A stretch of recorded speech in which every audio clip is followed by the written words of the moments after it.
This is Dr. Gary Kellner, and this is fair game. The French historian Voltaire once said that history is the tricks the living play on the dead. So if anything's fair game, dead folks are. I'm standing at a marker that commemorates the contribution of the Marquis de Lafayette to our revolution. Lafayette was a young man. When he came in 1777, he was just 19 years old. Well, we made him a major general and gave him command of a division. You're not even sure that you want to trust a 19-year-old with the keys to your car.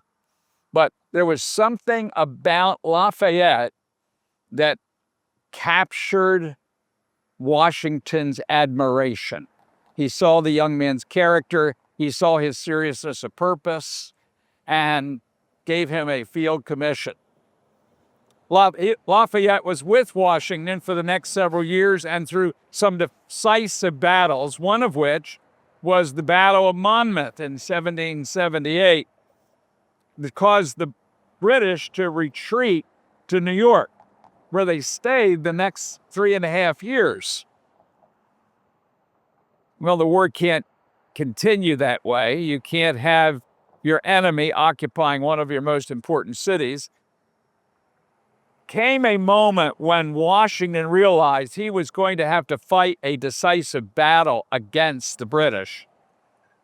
The feeling was New York was going to be too difficult, but General Cornwallis had been rampaging through the Carolinas, had made his way into Virginia, but he had taken an odd defensive position on the Virginia Peninsula, and Washington and his officers believed that Cornwallis could be beaten, and that if he could be beaten, the war could be ended.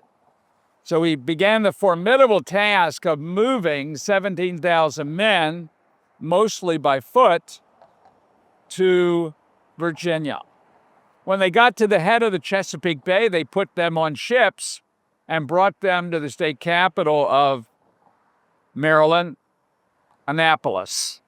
And it was on this spot where Lafayette and his division encamped for a period of weeks while Washington sorted out what he wanted to do with Cornwallis.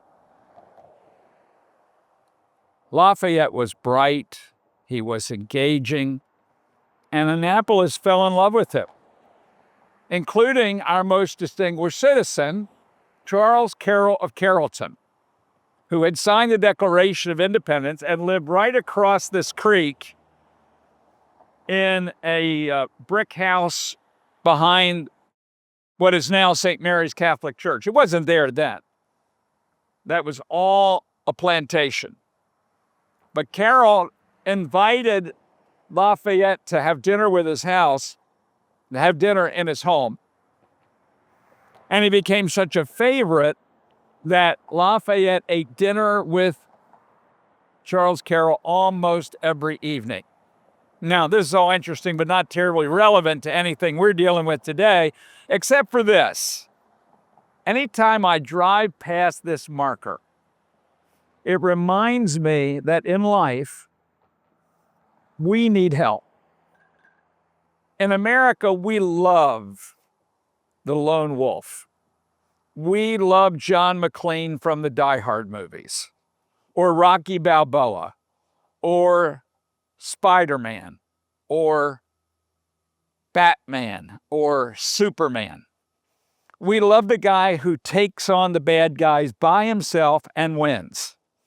Now, sometimes it works out like that, but not very much. Most of the time, we need help. Leadership guru John Maxwell once said, if you're going to do a big job, you're going to need a big team. This sign always reminds me that General Washington built a big team. Eventually, he had more soldiers than the British, but that team included the French. May not mean much to us today either, but barely 15 years before, the French and the British had been deadly enemies and had fought a series of wars. The French had used their allies, the Native Americans, to wreak havoc on the frontier.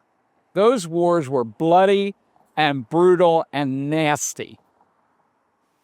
And yet, sometimes the common threat will cause people to work together who would never even talk to each other.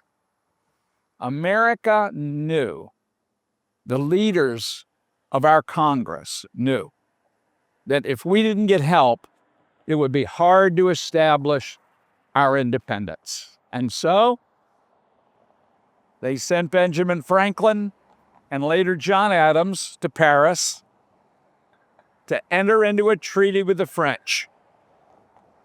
This marker reminds us of that cooperation.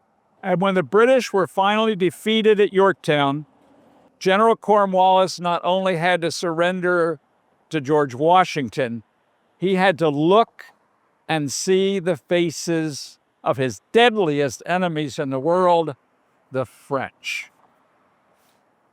Just think about this for a minute, would you? I wonder what could happen in our country today if we could learn how to work with people that we don't like very much, that we disagree with, and all sorts of things. But when we look at the challenges that are facing us, whether it's creating jobs, safety in our communities, educating our children, I wonder what we could accomplish if we would recognize that the threats we face are so great and so grave that we really need to find a way to work together. This is Dr. Gary Kellner. Thank you for joining me today on Fair Game. I look to see you soon.